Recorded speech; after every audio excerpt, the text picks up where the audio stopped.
look at our stars. Please take your photos once again. Our Pagtatulong-tulong muna natin. Ano mga content? Depende po, meron po mga... Welcome back mga kaaldab. Ito na naman po ang inyong lingkod, si Mr. Destiny. At magbibigay na naman po tayo ng pinakamainit na update po ngayon sa social media. Kino-question ngayon ng mga Katnils mga kaaldab itong naging kumbaga premiere, parang hindi daw bonggang-bongga, nakatulad nga po ng kay Kat mga kaaldab. Sabi ko nga po sa inyo, may mga bagay-bagay nga po talaga na hindi po ganun kabongga, di po ba? Kasi dito sobrang bongga rito kahit po yung mga audience hindi po ba wala, iba po talaga yung kumbaga kasi ano to yung parang exclusive na event mga kaaldab na talagang yung mga audience hindi talaga tinatamaan ng camera, di po ba? Parang nakapokus lang po sila sa mga karakter. Di po ba? Kaya na sinabi ko sa inyo mga kaaldab, may kanya-kanya tayong opinion. May kanya-kanya po tayong pananaw. At least, inilabas naman po dito talagang grabe. Di po ba? Yung intense, yung mga reveal na pinakita nila mga kaaldab. Sabi ko nga po sa inyo, marami na naman magre-react sa channel natin. Lalo na nga po kapag ako nagbibigay ng update. Sasabihin na naman nila, promotion na naman yan. Well, hintayin nyo na lang po kasi total malapit na rin naman pong matapos yan, di po ba? Ilang tulog na lang naman po sasapit ng October 18 at nakapagka pinalabas na yan, di po ba? Back to normal na naman po tayo. Sabi ko nga po sa inyo, may mga bagay-bagay po na mahirap nga po talagang ipaliwanag. At least may mga update po tayo. Marami tayong ganap, hindi po katulad nila mga kaaldab na hanggang edited na lang po sila. Ang ibig kong sabihin wala na. Di po ba? Yung tipong kumbaga dumarating yung point mga kaaldab na wala na kumbaga galit sila kapag tayo na yung maraming update. Galit sila kapag tayo ngayon yung tipong pinagpipiestahan, pinag-uusapan. Sabi ko nga po sa inyo dito naman sa channel ni Mr. Destiny, 101% updated po kayo. Ano man po yung mga nababasa ninyo, nakikita ninyo, napapanood po ninyo, chill lang po tayo. Di po ba? Pero bago tayo magtuloy at pag-usapan itong mainit na talakayan po natin pagdating sa social media, kung bago ka lang sa channel na to at isa kang true-blooded Aldab Nation na nagmamahal po kila Mengay at Tisoy, tama po ang channel na pinuntahan mo, kaya consider na po kitang bagong subscriber. At huwag mong kalimutang i-share ang mga video po natin sa mga mami, sa mga titas, at sa mga senyor. Ito yung ayaw nilang mangyari mga kaaldab. Dito palang binabasag na po ng iba.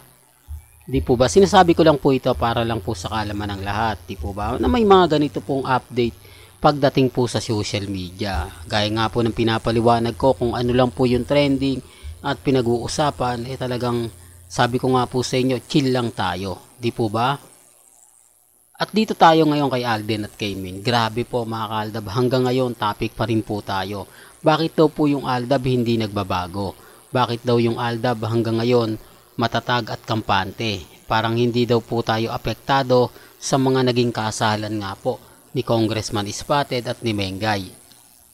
Sabi ko naman po sa inyo, ang Aldab hindi naman po talaga ito nawawala Naandito pa rin yan. Patuloy pa rin po na nakikipagdigmaan, nakikipaglaban, di po ba? Real talk to mga kaaldab, sinasabi ko lang po yung totoo. Kahit ano man po kasi sabihin nila, kahit ano naman po yung ipaliwanag nila, okay lang naman po, di po ba? Ang importante lang maging updated po. Ang importante lang kung ano po yung pinaka-latest, kung ano po yung trending, dun lang po tayo. Di po ba? Wag po kayong padadala sa mga sinasabi ng iba, komento ng iba. Ang sa akin lang kung ano yung latest, kung ano yung trending, dun lang po tayo. Alam nyo naman po pagdating po sa mga sinasabi, sa mga palipaliwanag, normal na lang po yan Lalo na nga po kapag ang pinag-uusapan natin, Aldab Nation. Real talk to mga kaaldab, kaya maging matatag na lang kayo at maging kampante. Kaya nga po ako nandito pa rin. Patuloy po tayo mag-update, patuloy po tayo magbibigay ng suporta. Kahit ano naman po yung sabihin nila, kahit sabihin nila na wala na po yung Aldab, okay lang naman po, hindi naman po natin to pinagpipilitan eh. Basta tayo, kumbaga kung ano po yung paniniwala po ninyo, kung ano sa tingin po ninyo, nire-respeto ko yan. Di po ba? Kaya nga po ako, tignan nyo, lagi tayo nagbabantay sa EAT.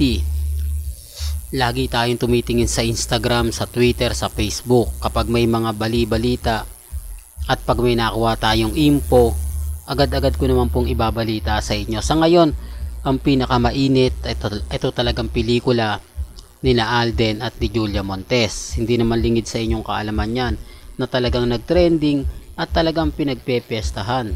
Di po ba? Kaya wag po kayong padadala sa mga sinasabi ng iba, pinapaliwanag ng iba. Basta kung ano lang po yung pinag-uusapan, kung ano lang yung trending, kung ano lang yung latest, dun lang po tayo. Di po ba?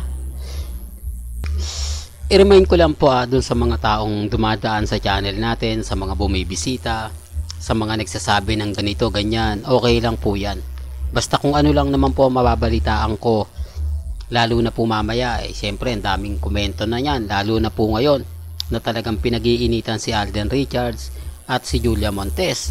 Sabi ko nga po sa inyo, malaking sampal to kapag ka nakita na po natin kung ano yung kahihinathanan, mga kaaldab, ng labanang ito. Sabi ko nga po sa inyo, sa channel ni Mr. Destiny, kumbaga chill lang po kayo, kumbaga abang-abang na lang po kayo lagi ng update, kung anong impormasyon po yung makukuha po natin.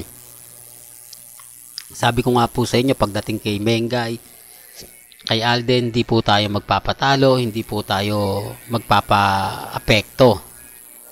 Lalo na nga po ngayon na talagang tayo po yung pinagpepiesta, nasa atin po yung kumbaga momentum, kasi nga po walang update si Mengay, wala ring update sa Instagram, sa Twitter, sa Facebook. Kaya nga po titignan nyo. Sabi ko dito sa channel ni Mr. Destiny, kapag may balita po tayo nakuha o galing man ito sa EAT, galing man to sa social media, tingin-tingin pa rin po kayo.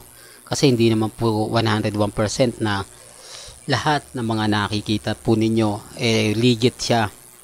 Yung iba po kasi nire-repost lang po, mga kaaldab. Ang ibig kong sabihin, ina-update lang po nila pero matagal na yon. Yun po yung mga kuha galing po kay Congressman Spotted, kay Mengay, sa ibang bansa na nire-repost lang po nila. Di po ba? Kaya tignan nyo po muna na maigi, suriin nyo po muna na maigi bago po kayo maniwala. Di po ba? Normal lang naman po yung maging mapanuri. Di po ba? Kung ako nga po, lagi nga pong iniimbestigahan, laging binabantayan. Kapag nag-update tayo ng alanganin, magre-react yan ng, hindi totoo yan. Di po ba? Kapag throwback naman, matagal na yan. Paulit-ulit na lang yan si Mr. Destiny, nakakaumay na, walang bago, kasi hindi nila alam kung nasang ganito, ganyan. Di po ba? Halata naman po, normal lang po naman yon. Kaya nga po, iba po talaga kapag nagsasaliksik po kayo. Well, hanggang dito na lang po yung updates natin, ha. Kaya kung gusto nyo pa po ng pinaka-latest at sariwang update, abay tutok lang po kayo dito sa channel ni Mr. Destiny para updated po kayo sa mga latest at sa mga bagong video po na ilalabas po natin maya-maya lang. Hanggang sa muli, salamat po sa panonood at pakikinig.